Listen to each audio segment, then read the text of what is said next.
Hello everyone. आज हम लोग देखने वाले हैं mathematical formulation of second law of motion.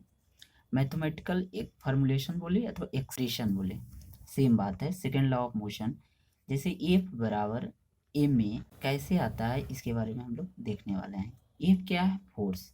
M क्या है? मास। और ए क्या है? Acceleration of the body. उस बॉडी का कितना एक्सेलरेशन है, इस एक्सप्रेशन को हम मैथमेटिकली कैसे प्रूव आउट करते हैं, इसको देखने वाले हैं। मान लिया जाए कि यह क्या है? एक बॉडी है, इसका मास क्या है? एम दिया हुआ है। और जब इनिशियल वेलोसिटी इसका यू है, क्या है? इनिशियल वेलोसिटी क्या है? You is the initial velocity. और टी बराबर 0 सेकेंड पे, मान लेते हैं कि जी बराबर 0 सेकेंड पे उसका वेलोसिटी क्या है? यू है। तो यदि यू है तो इस पे इसका वेलोसिटी को चेंज करने के लिए, इस बॉडी के वेलोसिटी को चेंज करने के लिए हमको क्या करना पड़ेगा? इस पे फोर्स अप्लाई करना पड़ेगा, तभी हम इसका वेलोसिटी को चेंज कर सकते हैं, अन्यथा हम नहीं चेंज कर सकते। तो हम इस पे क्या होगा? फोर्स लगाना पड़ेगा। अब फोर्स यदि हम एफ इस पे लगाते हैं तो आफ्टर टाइम टी के बाद, ये टी आफ्टर टाइम टी के बाद उसका वेलोसिटी क्या हो जा रहा है? वी हो जा रहा है। बॉडी क्या है? सेमी बॉडी है, उसका भी तो मास इसका एम ही होगा। तो आफ्टर टी टाइम के बाद उसका वेलोसिटी क्या हो गया? वी। जब उस पर एफ फोर्स लगाए हैं तब, समझ गए? तो इनिशियल वेलोसिटी क्या था? यू। और फाइनल वेलोसिटी उस बॉडी का क्या हो गया? वी। जब हम उस पर फोर्स लगाएंगे तब ऐसा होगा, विदाउट फोर्स उसका वेलोसिटी कभी चेंज ही नहीं करेगा।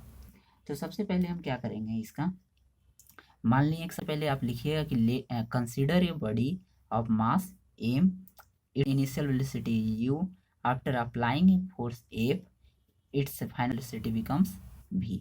उसका फाइनल वेलोसिटी वी हो गया, समझ गए? ये आप लिख लीजिएगा। उसके बाद हमको क्या करना है, इसमें इनिशियल वेलोसिटी को हम क्या कर सकते हैं? इनिशियल वेलोसिटी क्या यू है, तो इनिशियल मोमेंटम क्या हो जाएगा? Initial momentum of the body, उस बॉडी का इनिशियल मोमेंटम क्या होगा? यदि हम बात किया जाए तो मोमेंटम बराबर हम लोग जानते हैं पी बराबर क्या होता है? Mass into velocity. पी से हम क्या है? मोमेंटम को डिनोट करते हैं। पी से क्या है? मोमेंटम को डिनोट करते हैं। तो मास इंटू वेलोसिटी होता था। इनिशियल मोमेंटम क्या हो जाएगा उस बॉडी का? मास क्या है बॉडी का? एम है। और इनिशियल वेलोसिटी क्या है? यू। तो ये हो जाएगा एम यू। ये इसका आ गया क्या? पी आई मतलब initial momentum of the body, ये आ गया। उसके बाद क्या होगा? Final momentum of the body क्या हो जाएगा? Final momentum of the body, final momentum उसका क्या होगा? इसको पी एफ हम कर लेते हैं। तो फाइनल मोमेंटम क्या हो जाएगा? Mass into final velocity. Final velocity क्या है? भी। मोमेंटम बराबर है। तो हम देखें इनिशियल मोमेंटम क्या है? वो एम यू। और ये एम भी क्या हो गया? Final momentum of the body. तो चेंज इन मोमेंटम क्या हुआ? चेंज इन मोमेंटम, मोमेंटम का चेंज कितना आया? चेंज इन मोमेंटम, तो मोमेंटम में कितना चेंजिंग आया है? Final momentum minus initial momentum करेंगे तो फाइनल मोमेंटम क्या है? एम भी। और इनिशियल मोमेंटम क्या आया है? M u. ये हो गया।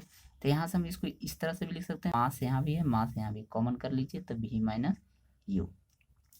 टाइम कितना लगा?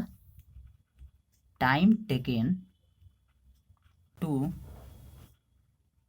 चेंज द मोमेंटम, मोमेंटम को चेंज करने में कितना टाइम लगा?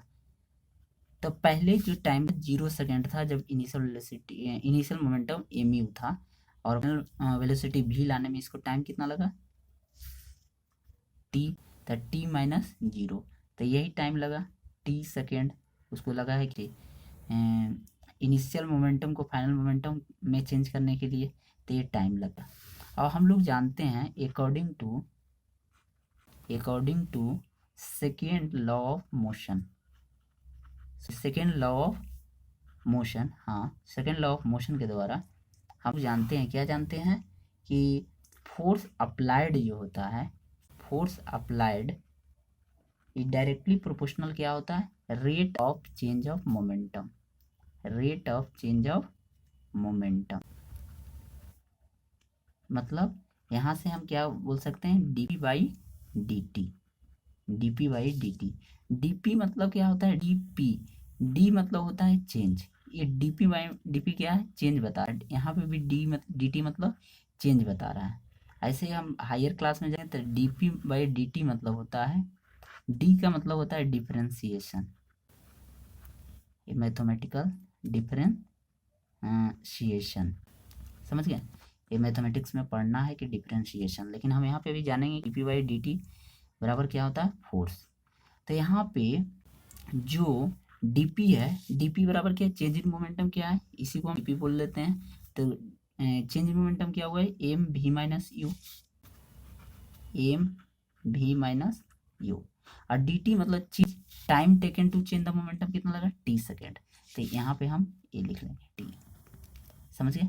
उसके बाद हम लोग क्या करेंगे, यहाँ से आगे फोर्स बराबर M v minus you by T, और हम लोग जानते हैं, वी नो दैट एक्सेलरेशन बराबर होता है, एक्सेलरेशन बराबर कुछ नहीं होता है, change in velocity by time.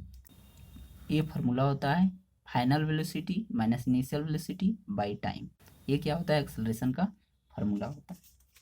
तो यहाँ से हम लोग क्या कर सकते हैं, तो यहाँ से हम लोग क्या कर सकते हैं, force directly proportional to m हो जाएगा।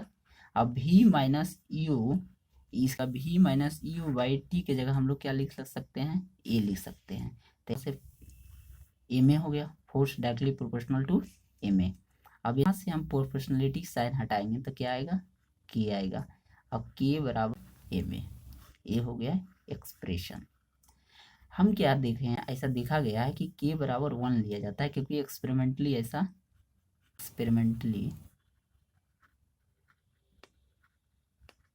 ये क्या है, कांस्टेंट टर्म है। जहां भी हम प्रोपोर्शनल हटाते हैं वहां पर कुछ न कुछ एक कांस्टेंट देते हैं, समझिए। तो यहाँ पर के कांस्टेंट है, जो मैथमेटिकली जो एक्सपेरिमेंटली के वैल्यू 1 लिया गया है। क्या लिया गया है, 1 लिया गया है, तक हो गया। तो हम जब के बराबर 1 पुट करेंगे यहाँ पे, तो फोर्स बराबर क्या हो जाएगा, एम ए, समझिए। तो यहाँ से फोर्स का फॉर्मूला क्या हो गया, मास इनटू एक्सेलरेशन, मतलब फोर्स कोई भी बॉडी पे जब लगेगा तो उसके मास के डायरेक्टली प्रोपोर्शनल होगा। जितना बड़ा मास होगा उतना ज़्यादा फोर्स लगेगा, फोर्स अप्लाई करना पड़ेगा। मान लेते हैं एक इतना बड़ा पत्थर है, तो हमको क्या है, कम फोर्स लगाना पड़ेगा।